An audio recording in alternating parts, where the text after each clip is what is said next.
हम सफलता को कैसे परिभाषित करते हैं? किसी आदमी को कौन सी चीज़ कामयाब बनाती है? हमें सफलता का एहसास कैसे होता है?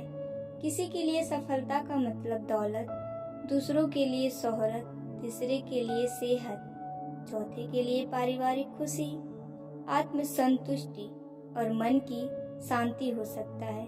इसका मतलब यह हुआ कि सफलता एक निजी एहसास, सब्जेक्टिव फीलिंग है। अलग अलग लोगों के लिए इसका अलग अलग मतलब होता है। इस परिभाषा में सफलता की व्याख्या मैं बहुत अच्छे ढंग से करूंगी। निरंतर का अर्थ यह है कि सफलता लक्ष्य नहीं बल्कि एक सफर है।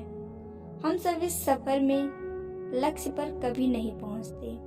एक लक्ष्य पर पहुंचने के बाद हमारी सफर दूसरे लक्ष्य के लिए शुरू हो जाती है और यह सिलसिला जारी रहता है।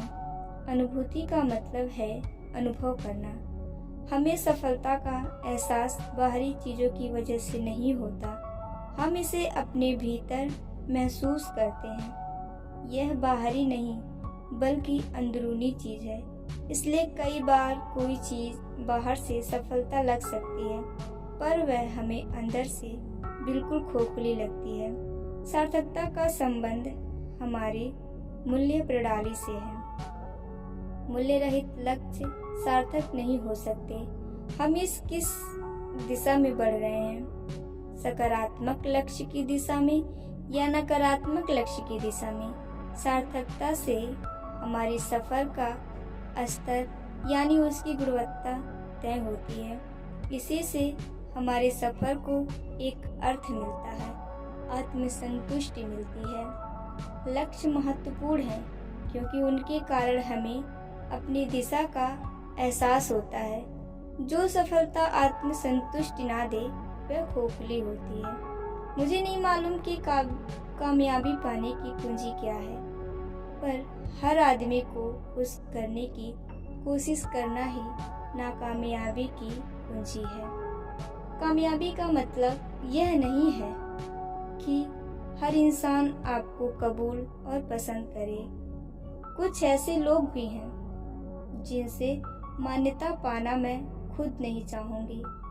मूर्खों की आलोचना को मैं घिनौने चरित्र के लोगों की तारीफ से बेहतर मानती हूँ। मैं सफलता को अच्छी किस्म का नतीजा मानती हूँ जो हमें प्रेरणा, आकांक्षा, हताशा और तैयारी की वजह से मिलती है।